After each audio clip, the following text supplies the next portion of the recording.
Следите локални вести на Канал 8. Добар ден. Комисијата за доделување награди и признанија на општина Кочани одржа седница на која беа разгледани пристигнатите предлози за наградата за оваа година. Одлуката за тоа кои се добитници ќе биде донесена во вторник, а јавно ќе се соопшти на 12 јули, кога ќе се одржи свечена седница на Советот на општината и ќе бидат доделени признанијата. Одложено е донесувањето на одлуката за тоа кои се овогодишните добитници на наградите за животно дело и за значајни остварувања на општина Кочани. Комисијата за доделување на признанијата ја прекинала седницата на која се разгледувале пристигнатите пријави, односно донела одлука за пролонгирање на конечното решение.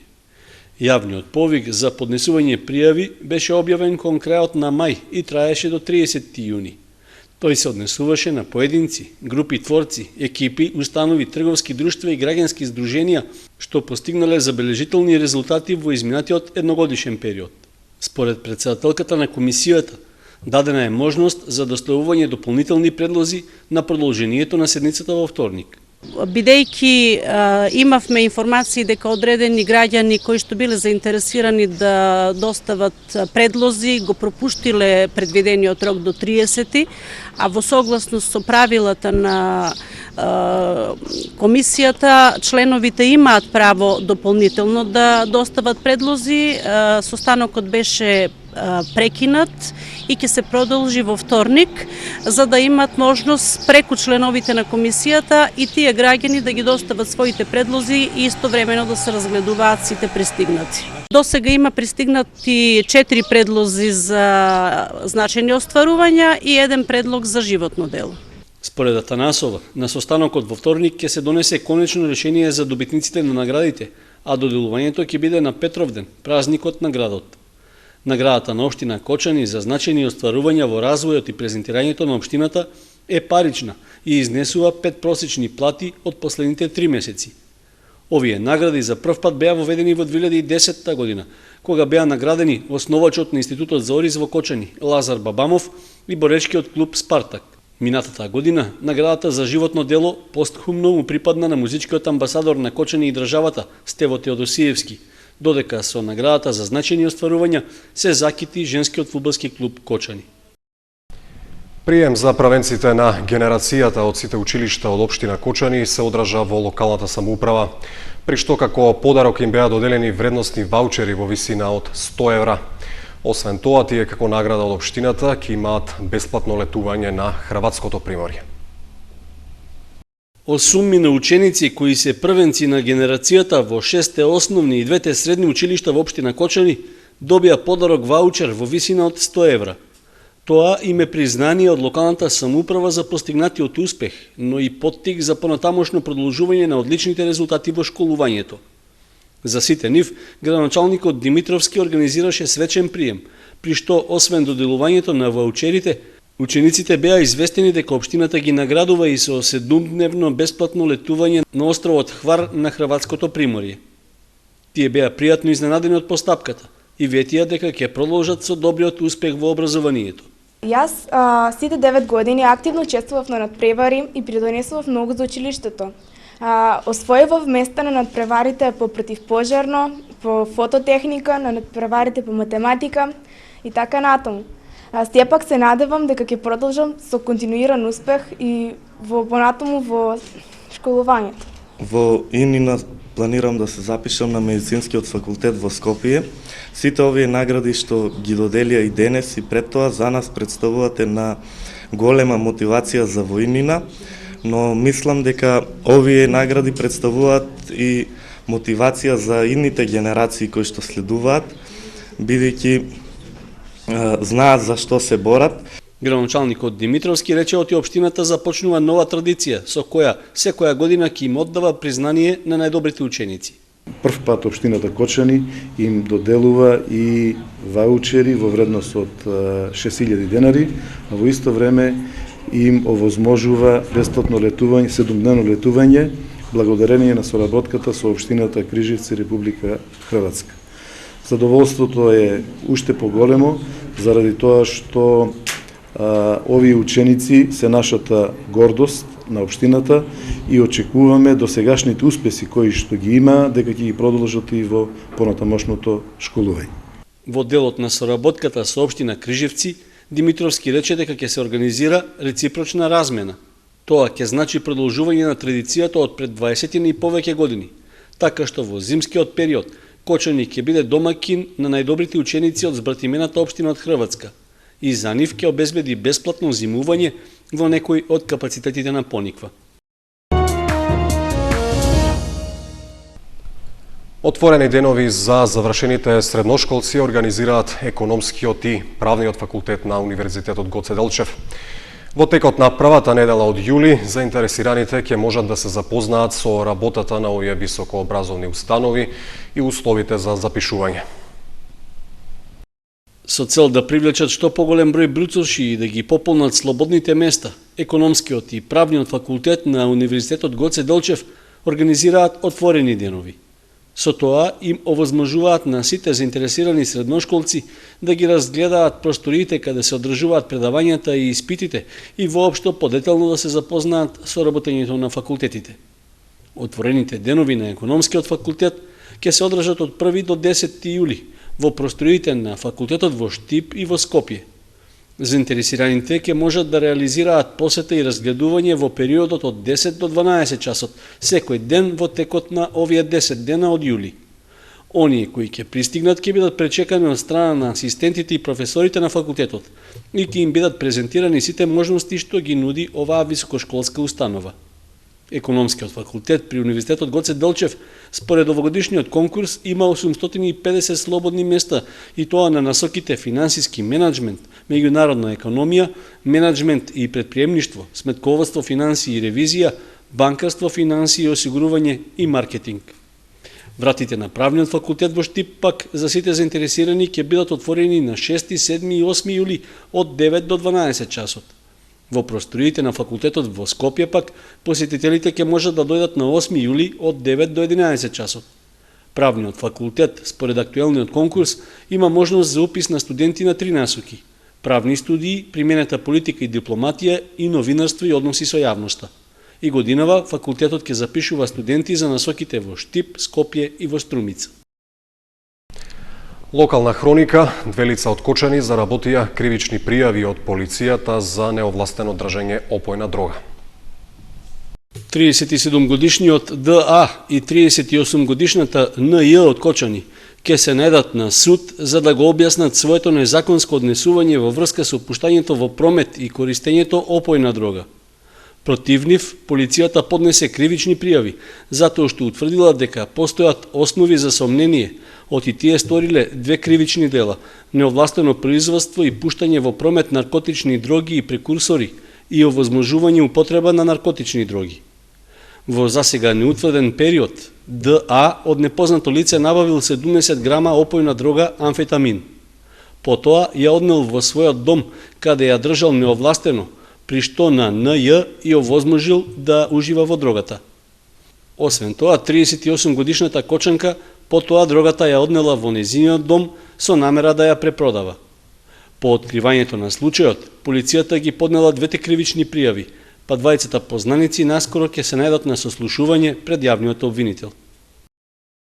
Течат роковите за осигурување на земјоделското производство, како и за другите 3 активни мерки за поддршка на земјоделството. Одвиничката подрачна единица на Министерството за земјоделство апелираа до земјоделците да поднесат барања во предвидените термини. Тече рокот за поднесување барања за осигурување на земјоделското производство. Земјоделството, поради ниското учество во бруто домашниот производ на развиените земји, нема значајно учество во бизнисот осигурување, но тоа не значи дека не е развиен пазарот на осигурување во земјоделството, за разлика од нашиот пазар, каде осигурителните компании не покажуваат интерес за развивање на овој бизнис, не креираат производи, не пропагираат осигурување во земјоделството и друго. Од тие причини, од неколкуте осигурителни компании, само 1 или 2 нудат неатрактивни осигурителни продукти, па само дел од земјоделците осигурале по некоја култура и покрај тоа што плаќаат само 40% од цената на полисата. Можноста да го сторат тоа ја имаат до истекот на идниот месец. Затоа од подрачната единица на Министерството за земјоделство, шумарство и водостопанство во Виница апелираа до земјоделците да ја искористат оваа мерка. До 31 август сите заинтересирани земјоделски производители можат да поднесат барање за осигурување на своето производство. Истото е субвенционирано или финансиски поддржано од агенцијата со 60% од вкупната сума на осигуреното производство. Од подрачната единица на Министерството за земјоделство, шумарство и водостопанство Виница потсетуваат дека активни се уште 3 мерки. Земјоделците може да поднесат барање и за произведено и продадено овошје и зеленчук во преработувачките капацитети, за органско производство, како и за третата фаза од мерката за произведено и продадено млеко во преработувачките капацитети. До 30 ноември барања се поднесуваат за произведено и продадено овошје и зеленчук во преработувачки капацитети и до 30 ноември за мерката органско производство за кое се поднесени веќе барања. По основните мерки само после треба да се поднесат барања за органското производство и до 5 ноември се поднесуваат барања за трета фаза за произведено и продадено млеко во преработувачки капацитети. Заклучно со 30 јуни истече рокот за субвенции. Во Виница беа поднесени 1140 барања за директна финансиска поддршка во земјоделството за 2015 година.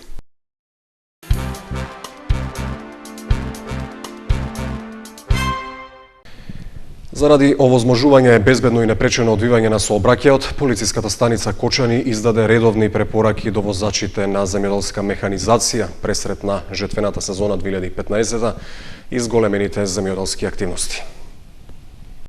Во советите и препораките од полициската станица Кочани стои: не отпочнувајте да управувате со трактор, работна машина или мотокултиватор доколку немате положено возачки испит или сте под дејство на алкохол.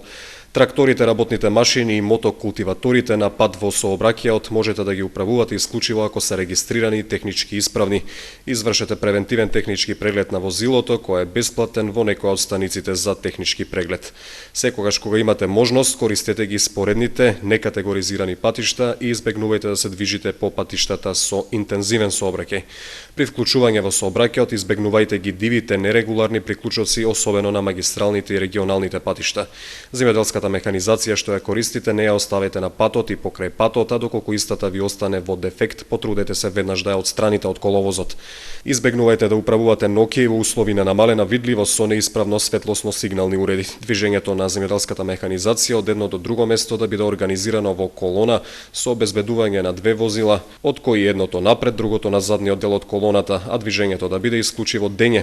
Бидете внимателни при вклучување и исклучување од патот и известете ги останатите учесници во сообраќајот за вашата намера. Товарот што го превезувате максимално да биде обезбеден, прицврстен, покриен и секогаш прописно да биде одбележан. Во услови на дожд, исчистете ја калта, нечистотијата од тракалата и уредите на возилото и не ја нанесувајте на патот, бидејќи некој друг возач може да настрада. Лицата што ги превезувате не смеат да стојат, да седат на страниците во приколката, да скокнува или искокнува додека возилото е во движење, ниту пак да се возат на надворешните делови на возилото. Не го кочете сообраќајот, не стварајте колони позади вас. Тракторот не е компјутер, не давајте го на вашето малолетно лице да го управува, стои во препораките од полициската станица Кочани. Локалната самоуправа на Виница ја објави програмата за патрониот празник на градот Павловден. Во деновите прети за време на празнувањето поместени се верски, културни и спортски содржини. Општина Виница во соработка со Домот на културата Тошо Арсов, Музеот Теракота и тенискиот клуб Тороспорт најави содржајна програма за прослава на патрониот празник Павловден. Еден од централните настани е концертот на Митан проект, поместен за 9 јули во 20 часот и 30 минути. Тоа е составено од еминентни македонски музичари, Дамери Мери, Андријана Јаневска, Мите Димовски. Тоа е еден етно концепт кој не идува на се подобар прием во Македонија. Овој концерт ќе се одржи на платото пред Домот на културата Тошо Арсов. На 10 јули во 20 часот во фоајето на Домот на културата ќе биде отворена изложбата Лица под небото на Ване Костуранов, уметник од Струмица. На 12 јули, во периодот помеѓу 9 и 15 часот, на тениските терени во градскиот парк ќе се одржи Павловденскиот турнир во тенис.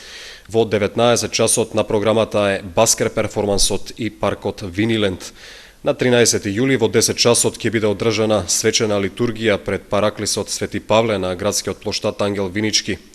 Во периодот помеѓу 10 и 14 часот ќе биде спроведена крводарителска акција. Во 11 часот ќе се одржи свечената седница на Советот на општина Виница. Во 19 часот програмата повторно ќе биде затворена со баскер перформансот и Виниленд.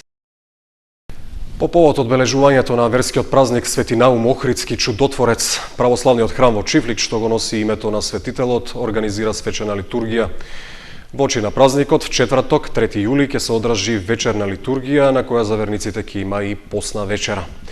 На денот на празникот, в петок, со почеток во 7 часот и 30 минути, ќе се одржи утринска литургија. На неа ќе чиноначалствува митрополитот Брегалнички Иларион. По тој повод црквениот одбор од Чифлик ги поканува сите верници да присуствуваат на славата на храмот.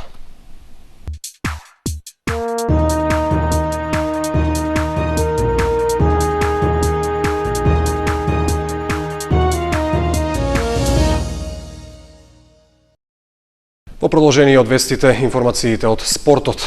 Од 3 до 5 јули Ротаракт клубот Кочани на кошаркарското игралиште кај комплексот Аква организира Ротаракт турнир во баскет. Надпреварите на турнирот се распоредени во 3 дена. Отворањето е закажано за петок 3 јули во 17 часот, а финалето е на 5 јули недела со почеток во 20 часот. Се очекува на турнирот да настапат локални, како и екипи од други градови од Македонија, организирани како членови на здруженија, организации или независно. Секоја екипа ќе допатува со 4 играчи, а учеството го обезбедува со котизација од 800 денари, што влегува во буџетот за намената. Собраните средства ќе се потрошат за ревитализација на кошаркарската парцела во спортско-рекреативниот центар Зорик, што вклучува замена на таблите и обрачите. Деновите пред Павловден, јавното предпријатие Винспин во соработка со општина Виница по 5 пат ги организира традиционалните спортски турнири во пинг-понг и баскет. Турнирот во пинг-понг ќе се одигра во сабота на 4 со почеток во 10 часот, а турнирот во баскет е закажан за недела 5 во истиот термин. Пријавувањето на екипите е во тек и се врши во просториите на спортската сала Капетан Кирчо Димитриов. Иако пријавените кандидати и екипи се ослободени од плаќање котизација, за првите 3 места и во двете категории се обезбедени награди од организаторот и спонзорите.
Толку вести за вечерва, следете ги објавите на социјалните мрежи. Пријатно!